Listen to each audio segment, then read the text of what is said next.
Hello guys, एक बार फिर से आप सभी का स्वागत है हमारे यूट्यूब चैनल BMS लेक्चर में। तो आज काफ़ी दिनों बाद हम मॉडर्न के टॉपिक्स कवर करने वाले हैं। तो इसमें आज हम जो रोग निदान के टॉपिक्स सीखें वो एक तो हेमरेज है और दूसरा एम्बोलिज्म। तो सबसे पहले आज हम हेमरेज को देखते हैं कि हेमरेज होता क्या है। तो स्टार्ट करते हैं, व्हाट इज हेमरेज। तो हेमरेज देखो, इंग्लिश तो इसमें लिखी हुई है, आप जब भी पढ़ना चाहेंगे पढ़ सकते हैं, बहुत ईजी है। बट हेमरेज होता क्या है? जब भी किसी देखो किसी वेसल में किसी प्रकार का कोई चोट लग जाए जिस वजह से वो रप्चर हो जाए, यानी टूट जाए, फूट जाए, या किसी भी तरीके से उसमें से ब्लड लॉस होने लगे, उसे हेमरेज बोलते हैं। ठीक है। अब इसमें जो दूसरी चीज़ बताई गई वो पूछी गई, हेमोरेजिक डायस्टेसिस। तो हेमोरेजिक डायस्टेसिस क्या होता है? An increase tendency to hemorrhage from insignificant injury is seen in wide variety of clinical disorder. Rupture of the large artery or vein is almost always due to vascular injury, including trauma, atherosclerosis, inflammation, neoplastic region of blood vessels. तो देखो, ये तो वो जो भी है बहुत deep बातें बोली। इसको अगर अपन मोटा मोटा भाव देखें इसमें, तो वो बोला गया कि किसी भी कारणवश, जैसे कि किसी भी कारणवश हमारे ब्लड वेसल्स यानी आर्टरी या वेन, उनमें कोई भी चोट लग जाए, वो चोट किसी भी प्रकार की ट्रॉमा से, एथीरोस्क्लेरोसिस से, या इन्फ्लामेशन से, या फिर कोई न्यूप्लास्टिक नया रीजन जनरेशन होने लगे वेसल वॉल्स पर। इसका मतलब वेसल वॉल्स पर न्यूप्लास्टिक जनरेशन का मतलब कि जो हमारी वेसल्स की वॉल है, अगर हम माने ये हमारी एक सेकंड,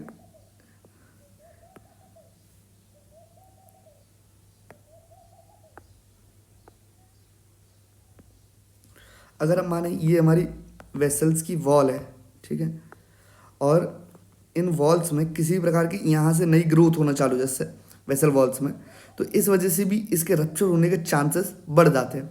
जिस वजह से कभी भी जैसे यहाँ से ब्लड फ्लो रहा है और ये इसकी टेंडेंसी है अभी रप्चर होने के लिए, तो अगर किसी भी मूवमेंट में थोड़ा सा भी इस पर प्रेशर ज़्यादा पड़ेगा तो ये रप्चर हो जाएगी। और कई बार ऐसा हो भी जाता है कि हमारी ज़्यादा एक्सरसाइज वगैरह ये सब करने की वजह से, ब्लड वेसल्स पर जोर पड़ने की वजह से यहाँ से ब्लड लॉस होना चालू हो जाता है। ठीक है। अब इसमें बताया गया है कि जो हेमरेज है उसके कई सारे पैटर्न देखे गए हैं। तो मैं आपको सबसे पहले क्लियर कर दूँ ये चीज़, इसमें जो ये साइजेस दिए गए 1 to 2 mm, 3 mm, या फिर लार्जर देन 1.1 to 2 सेंटीमीटर, इसका मतलब ये है कि जैसे हमारे वेसल्स में से ब्लड निकला, इसके बाद वो हमारी स्किन के नीचे, ये हमारी इंटैक्ट स्किन है, इसके नीचे धब्बे से बनाने लगती है। तो ये जो बात बताई गई ये उनके डायमीटर्स बताए गए कि कभी कभी धब्बे 1 से 2 mm के ही बन सकते हैं, या कभी कभी ऐसा भी हो सकता है कुछ केसेस में कि वो 1 से 2 सेंटीमीटर तक के बड़े धब्बे बन सकते हैं। तो वही बताए।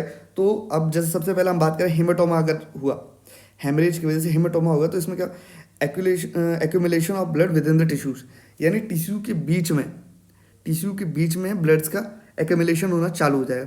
ठीक है। उसके बाद हम बात करें पेटाई की, तो पेटाई की में क्या होता है, जो ये मैंने जो अभी आपको बताया, ये जो धब्बे से बनने लगते हैं, इनका साइज कम से कम 1 से 2 मिलीमीटर के होने लगते हैं। ठीक है।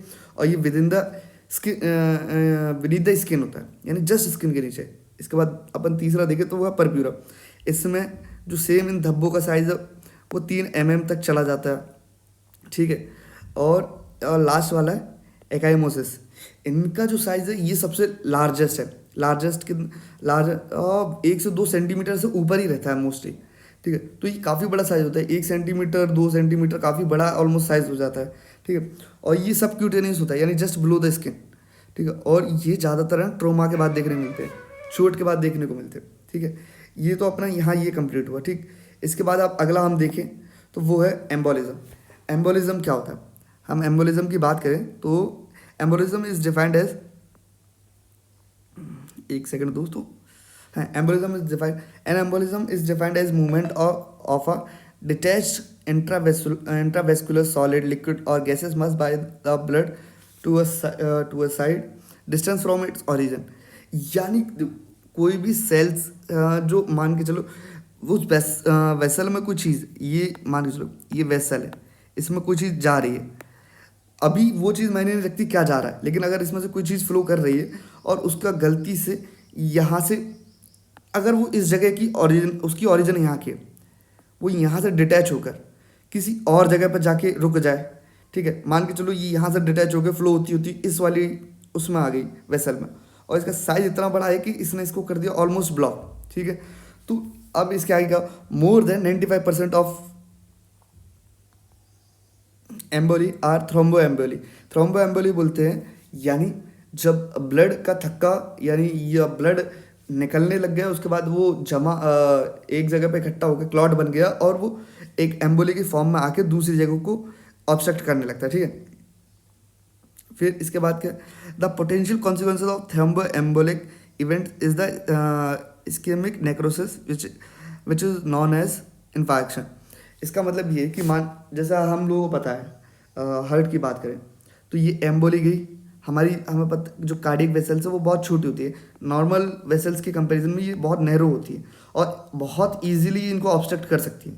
तो ये जाके इसको ऑब्स्ट्रक्ट करी, इस वजह से जो यहाँ जो हार्ट के सेल्स है यानी कार्डियक सेल्स है उनको ऑक्सीजन की प्रॉपर सप्लाई नहीं होगी, जिस वजह से ये धीरे धीरे इनमें ब्लड ऑक्सीजन की कमी होने लगी और लास्ट में जाके ये सेल्स खत्म होने चले, इसको कहते हैं इन्फाक्शन, ठीक है। इनको अगर आगे देखें हम तो आगे इसके टाइप्स भी दिए हुए हैं कई सारे, अभी हम उस पर भी बात करते हैं। जैसे इसमें बताया थ्रोम्बो एम्बोलिज्म, मैंने जो अभी आपको जस्ट डिफाइन किया वो यही है कि अब मान के चलो कहीं से ब्लड लॉस होना चालू हो गया और उसने जाके एक क्लॉट बना लिया। अब वो क्लॉट ब्लड के जहाँ तक वो बहुत अच्छे से मूवमेंट कर सकता था उसने मूवमेंट किया, अब वो जाके किसी एक ऐसी वेसल में पहुँच गया जहाँ उसने ऑब्स्ट्रक्शन क्रिएट कर दिया। ऑब्स्ट्रक्शन क्रिएट करने की वजह से फिर सेम वही इवेंट्स होंगे जो मैंने अभी अभी बताया आपको, वहाँ तक प्रॉपर ऑक्सीजन नहीं पहुँच पाया जिस वजह से सेल मरना चालू हो जाएंगे और ये कंडीशन कहलाए इन्फेक्शन, ठीक है। तो thromboembolism when the thrombus is complete or partially detach from their site, यानी जहाँ से बना था वहाँ से डिटैच हो गया, and this part is dislodge thrombus are carried out to a very part of vascular tree by the blood flow, ठीक है। यहाँ एक जगह से डिटैच हुआ और वो दूसरी जगह पर ब्लड फ्लो के साथ मूवमेंट करके पहुँच गए, ठीक है, ठीक है। अब इसकी बात करें अपन पल्मोनरी थ्रोम्बो एम्बोली की, तो इसमें most pulmonary emboli 60 to 80% are clinically silent but sometime they cause sudden death, यानी ज़्यादातर ये लोग 60 to 80% ये लोग ज़्यादातर अपनी कोई सिग्निफिकेंट चेंजेस नहीं दिखाते जिस वजह से पेशेंट को कुछ इशू हो या कोई प्रॉब्लम हो, लेकिन कई बार ऐसा होता है कि बस एक मोमेंट ऐसा आता है कि जहाँ इसने ऑब्स्ट्रक्शन क्रिएट किया और अगले पर पेशेंट खत्म हो जाता है। जैसे कई बार आपने कई लोगों को कहते हुए सुना हो, बहुत बार ऐसा होता है कि यार वो व्यक्ति तो मुझे अभी अभी मिला था और पता नहीं शाम सुबह तक तो ठीक था लेकिन शाम को उससे अचानक क्या हो गया, ठीक है। इसी अब तो देखें आगे आगे क्या इसमें बताया, राइट हार्ट फेलियर और cardiovascular collapse occur when 60% or more of the pulmonary circulation is obstructed with emboli। हृदय में अवरुद्ध होने पर, हृदय आघात व फुसफुस में अवरुद्ध होने पर मृत्यु हो सकती है, ठीक है। यानी कि वहीं से ये एम्बोली एक जगह से डिटैच हुए दूसरी जगह पर जाकर पहुंच गए, इनने ऑब्स्ट्रक्शन क्रिएट किया जिस वजह से हृदयघात या फुसफुस में अवरोध होने की वजह से व्यक्ति की मृत्यु हो सकती है। फुसफुस यानी लंग्स, हृदयघात यानी हार्ट। इसके बाद वीनस एम्बोली यानी वेन्स में बहने वाला एम्बोली। तो emboli originated from Venus thrombi, Venus embolism is usually lodged in pulmonary circulation, ठीक है। यानी भाई लंग्स में जो सर्कुलेशन हो रहा, लंग्स के बाद जो सर्कुलेशन होता है सब पल्मोनरी सर्कुलेशन बोलते हैं, पता है वो सबको। ये अगर इनको अपन लंग्स मान लें थोड़ी देर के लिए और ये अपना हार्ट हो गया, ठीक है। तो और ये अपना कैपिलरी सर्कुलेशन, एक सर्कुलेशन ये चलता है सिस्टमिक सर्कुलेशन, एक पल्मोनरी सर्कुलेशन। तो दोस्तों अब यहाँ से क्या होता है कि जैसे ब्लड आया, यहाँ से ब्लड ये लेफ्ट वेंट्रिकल से राइट वेंट्रिकल से लंग्स में पुश कर दिया, उसके बाद लंग्स में ये डिटॉक्सिफाई हुआ, उसके बाद ब्लड वापस आया लेफ्ट एओर्टा में, उसके बाद लेफ्ट वेंट्रिकल में, ऐसे करके सो ऑन। हम सभी को पता है ये प्रोसेस होती क्या है। मेन बात जो हमें करनी है वो ये कि वेनस एम्बोली क्या होता है, तो वो जब इस सर्कुलेशन में गया, यहाँ से यहाँ तक गया फिर यहाँ से यहाँ तक आया, कुछ ब्लड इसको हार्ट को भी सप्लाई देता है, तो हो सकता है वो एम्बोली गलती से इस सर्कुलेशन में चला जाए। जब वो इस सर्कुलेशन में जाता है तब प्रॉब्लम होना चालू हो जाती है, क्योंकि जो कार्डियक वेसल्स है वो काफ़ी नैरो होती हैं और हर बार वही इशू क्रिएट करती हैं।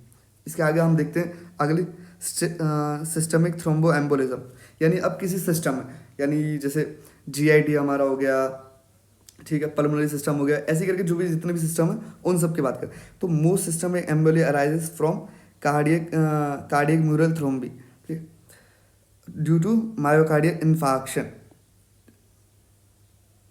of left ventricle. Systemic emboli are lodged mostly in arteries of lower limb, 75% and 10% in brain. यानी जो भी ये मायोकार्डियल इन्फेक्शन की वजह से जो एम्बोली क्रिएट हुआ है वो मोस्टली यानी 75% लोअर लिम्स में जाकर ऑब्स्ट्रक्शन क्रिएट करता है, ठीक है। और लास्ट में क्या, other less common type of embolism are fat embolism and air embolism. यानी कभी कभी ऐसा होता है ब्लड के साथ एयर बबल भी चला जाता है या फैट मॉलिक्यूल भी चला जाता है, जिस वजह से भी एम्बोलिज्म क्रिएट होने लगते हैं। आई होप आप लोगों को ये चीज़ समझ आई होगी। कोई डाउट है, कोई प्रॉब्लम है या कोई आपको लगता है इसमें कुछ सुधार की ज़रूरत है तो आप प्लीज़ मुझे इस चीज़ को कमेंट में इस चीज़ को शेयर करें। मिलते हैं आपसे अगली वीडियो में, तब तक के लिए नमस्कार, धन्यवाद।